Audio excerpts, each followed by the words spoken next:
Hoje eu vou contar para vocês sobre como eu escrevi o meu primeiro artigo de ensino de ciências e educação das relações étnico-raciais. Na verdade, foi até por conta desse artigo que eu decidi mudar totalmente a minha ideia de pesquisa que eu tinha.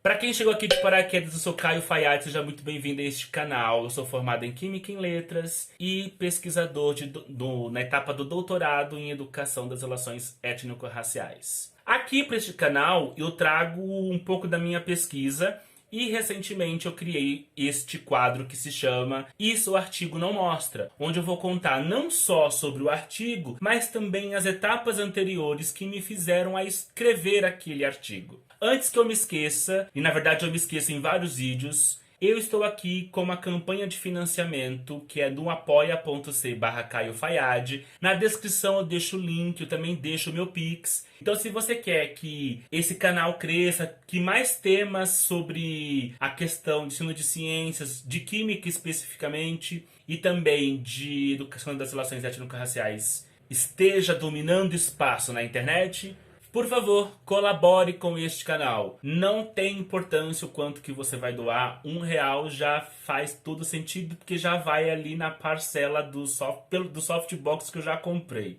Falando sobre o assunto de hoje, que é o primeiro artigo que eu escrevi relacionando ensino de química e educação das relações étnico-raciais, eu preciso começar com vocês dizendo duas coisas. Primeiro, eu não estava no doutorado, eu estava na letras. E segundo, foi em uma disciplina da antropologia. Eu vou contar a história para vocês que ela é, do ponto de vista formativo meu, bastante interessante. O curso de letras na USP, ele é muito diferente de um curso de química que eu fiz. Pelo menos os cursos de química que eu conheço, a grade deles é muito fechada. A gente tem muitas matérias obrigatórias que devem ser seguidas naquela ordem. Se você não faz, por exemplo, Química Instrumental 1, você não vai fazer a 2. E isso trava bastante os cursos de exatas de modo geral. Vou falar de química, mas agora eu vou trazer para os cursos de exatas porque me parece que isso também se repete na química, na física, na matemática. Tem um amigo meu que fez informática biomédica, alguma coisa assim lá na USP Ribeirão, que também era um curso bastante travado. Mas na letras o processo é um pouco diferente. As disciplinas obrigatórias é a metade da carga horária e a outra metade são optativas que você faz do curso de letras. Além disso, você tem ainda uma carga horária que você pode cumprir em outros departamentos da mesma faculdade. No caso do curso de letras, ele fica na Faculdade de Filosofia, Letras e Ciências Humanas, a famosa FEFELESH. E o que acontece? Eu estava fazendo o curso de bacharelado, letras, português e linguística, e aí eu poderia fazer até 30 créditos em disciplinas fora dos departamentos da letras. Então eu fiz disciplinas de História das Ciências na História, eu fiz disciplinas de História da África na História, fiz em outros institutos, fiz no próprio IQ eu cheguei a fazer disciplina, e uma delas que eu vou contar para vocês aqui hoje, que é o ponto onde nasce, né, a minha vontade de ir para essa área, foi numa disciplina chamada do Afro-Brasileiro, Religião e Cultura Nacional, que eu fiz com o professor Wagner Gonçalves da Silva. Quem é do campo das religiões de matriz africana, o professor Wagner Gonçalves da Silva, ele é conhecidíssimo, tem vários livros publicados, e é um professor fantástico, assim. Quando alguém me pergunta assim, que disciplina que eu devo fazer na FEFELESH, eu não falo da letras, eu já falo essa disciplina do professor Wagner. Porque a gente vai estudar as religiões de matriz africana e ele vai separar o curso em dois grupos, em dois módulos, digamos assim. O primeiro módulo é religião, onde nós vamos entender como que eram as religiões em África e como que essas tradições africanas vieram para o Brasil e como que aqui elas se modificaram, se articularam para a gente ter as religiões brasileiras que nós temos hoje, que é o Candomblé e a Umbanda. Por exemplo, porque ele vai mostrar para nós que existem muitas outras. E a segunda parte do curso já vai ser relacionada ao aspecto da cultura. Então, se os orixás são dentro do panteão do candomblé, da Umbanda, ele vai até mostrar que existem muito mais nesse panteão de entidades do que os orixás, são bastante conhecidos nosso, é porque elas estão ligadas aos instrumentos artísticos culturais. Então nós vamos ver como que isso aparece no cinema, na literatura, na pintura, no desenho, nas artes plásticas de modo geral. E essa é a parte muito interessante do curso também. Então, no final da disciplina, como é uma disciplina do curso de antropologia, o professor pede que os estudantes façam uma etnografia. Só que antes de fazer o trabalho, que isso também é algo que eu achei bem interessante, antes de fazer o trabalho, você tem que fazer um projeto. Você tem que dizer para o professor o que você espera que você construa durante esse processo de trabalho no final da disciplina. Então, cheguei eu nessa disciplina, no meio da disciplina, falei assim, professor, é o seguinte, eu não sou da antropologia, eu faço aqui no prédio do lado letras, mas a minha primeira formação é em química. Eu sou químico de formação, sou mestre em química, estou pensando em voltar para o doutorado na química, então eu gostaria de fazer um trabalho que tivesse esse tipo de relação. Só que tem um detalhe, né? Isso eu conversei com ele, mas a gente escreve antes para ele, né? Então eu escrevi, entreguei, depois a gente marca uma reunião e a gente conta. E eu tive que contar assim para ele, porque ele levou um susto com a minha proposta de trabalho, mas não foi um susto assim de spam. Como é que eu posso dizer? Ele não ficou horrorizado com aquilo, ele ficou até admirado, porque ele não fazia ideia das coisas que eu tinha escrito, né? Que eu contei para ele que existia alguns trabalhos relacionados ao ensino de química que fazia a relação, por exemplo, de alguns mitos dos orixás relacionando com o ensino de ciências de modo geral. Por quê? Os orixás, gente, eles são basicamente representação de forças da natureza. E o que as ciências estudam? As ciências da natureza estuda a natureza. Então é muito possível você fazer uma série de relações. E aí eu falei para ele que eu queria fazer isso. Eu tinha, até aquele momento, eu tinha em mente um projeto onde que eu fizesse mais um levantamento bibliográfico do que havia feito. Eu apresentei para ele alguns trabalhos relacionando a bioquímica do candomblé, um outro trabalho falando sobre a questão do ferro e do Ogum. Eu fui por esse caminho.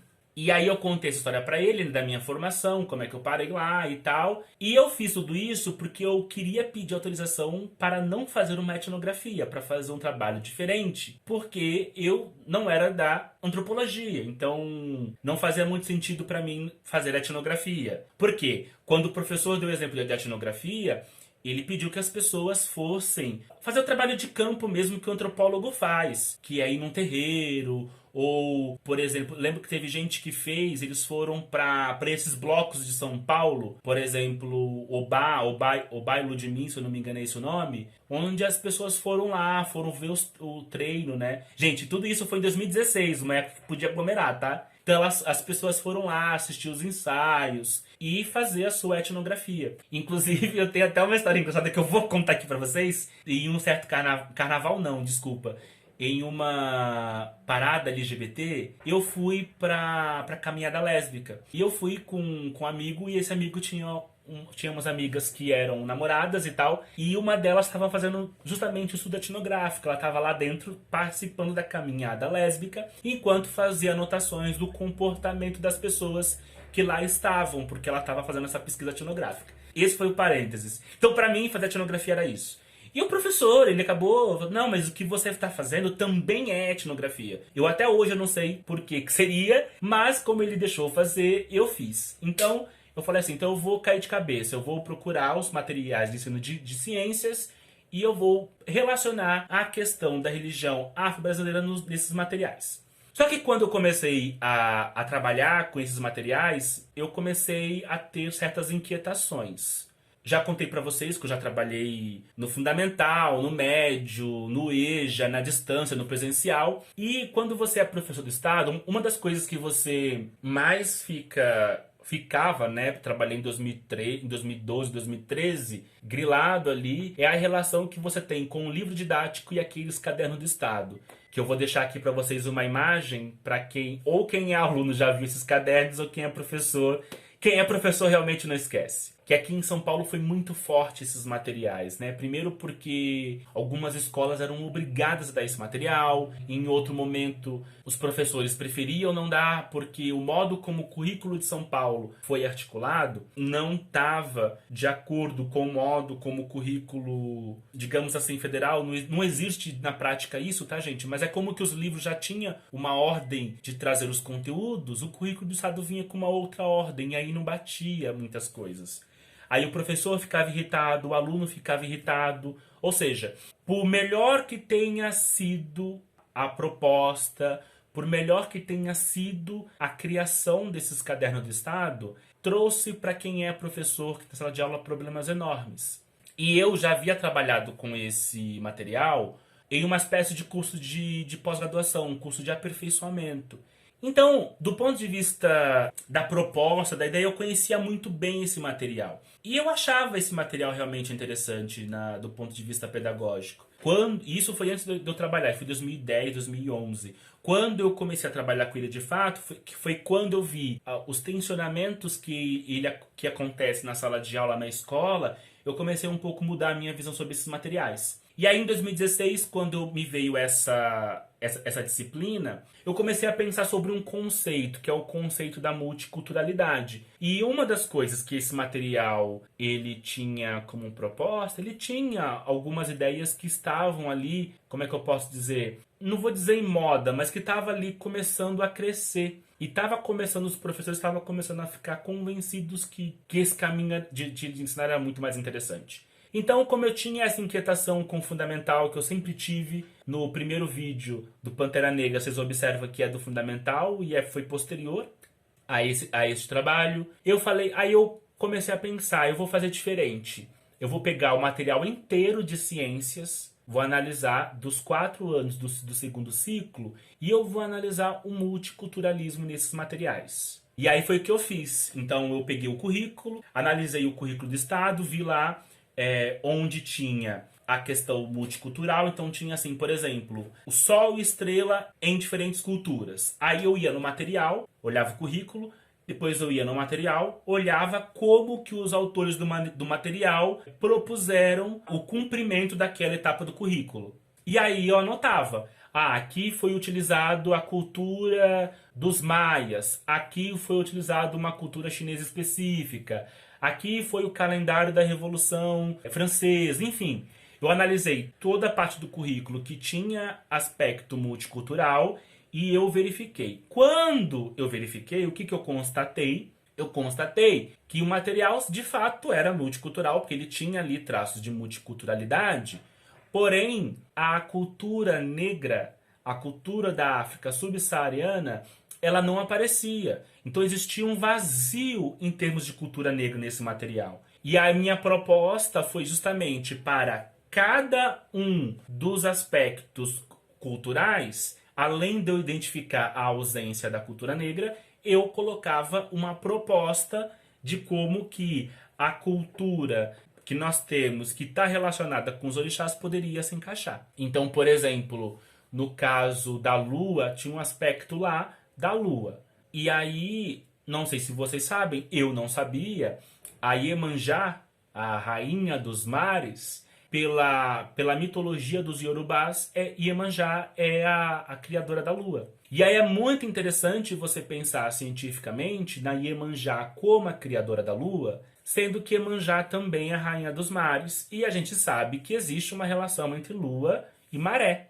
Então, fica nessa ideia, será que aqueles povos antigos já tinham captado alguma relação de influência entre lua e maré, e isso acabou entrando do ponto de vista mítico pela mesma orixá? Um outro exemplo que eu posso dar aqui para vocês é o caso de Oxum. Oxum é a orixá, melhor dizendo, Oxum é o orixá, só que Oxum é um orixá feminino, das águas doces, dos rios. Ela também é o orixá do ouro. Onde que a gente costuma encontrar ouro? Nos rios. Então será que essa sociedade também não tinha uma relação, não captou essa relação de encontrar ouro em determinados lugares?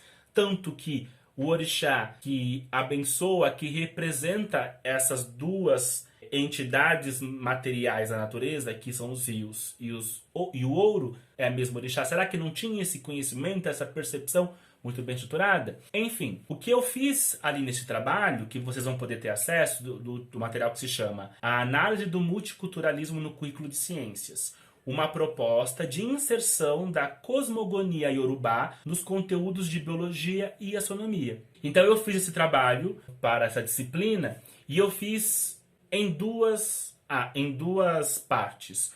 Uma parte, como eu contei para vocês, a análise do material de ciências, que foi justamente isso que gerou aqui o artigo. E como eu sou uma pessoa muito insegura academicamente, ou eu era, acho que agora eu sou um pouco menos, eu chamei outras pessoas para colaborar comigo, até para reafirmar algumas coisas que eu estava fazendo, até porque não era conteúdos de ciências, de química, desculpa, era conteúdos ligados à biologia e astronomia, porque nesse currículo do estado de São Paulo era onde entrava a questão multicultural. E aí eu escrevi esse trabalho foi publicado na Revista Brasileira dos Pesquisadores Negros, revista da BPN. Vou deixar o link para vocês. Eu parei aqui, dei uma travada aqui, porque essa história continua, viu, gente? Essa história continua. Como eu disse para vocês, esse trabalho da disciplina do professor Wagner Gonçalves, ela foi tecida em duas partes, e eu já ia falar da segunda parte agora. Mas a segunda parte não é para agora, a segunda parte é para um outro vídeo, porque a segunda parte me gerou um outro artigo. Aí esse artigo eu já fiz sozinho. Vou ficando por aqui, eu espero que vocês tenham entendido essa história complexa aqui de um artigo que me colocou para a questão da educação das relações étnico-raciais. É muito importante pensar que, do ponto de vista científico, nós temos que partir por uma evidência. Então, a evidência minha era que um material que era multicultural, quando você fazia a pergunta que multiculturalismo é esse, nós chegávamos na conclusão de que esse multiculturalismo ele não é negro, ele não é africano, ele não é de uma África subsaariana. Então você tinha uma evidência, a partir disso você faz uma proposta de inserção. Eu vou ficando por aqui, talvez eu retome para esse tema no segundo vídeo, sobre essa história. Mas eu vou esperar vocês na descrição falar um pouco sobre o que vocês acharam sobre esse texto, sobre esse artigo, sobre essa história. Como às vezes as melhores histórias não vêm, propostas de pesquisa, ela não vem de fato de um projeto muito elaborado, muito, como é que eu posso dizer para vocês? Muito robusto, né, de doutorado. Foi só um projeto de uma disciplina de final de curso, né? Aliás, isso, gente, que eu aprendi nas humanidades, que é muito comum. Toda disciplina tem um trabalho final. E esse não foi o único trabalho final da Letras, que embora aqui a disciplina da antropologia, que me gerou artigos. Outros artigos eu construía em cima dessa mesma ideia. Vou ficando por aqui. Um forte abraço do Caio Fayad. Espero que vocês curtam, compartilhem, se inscreva se não é inscrito. E até o próximo vídeo. Tchau!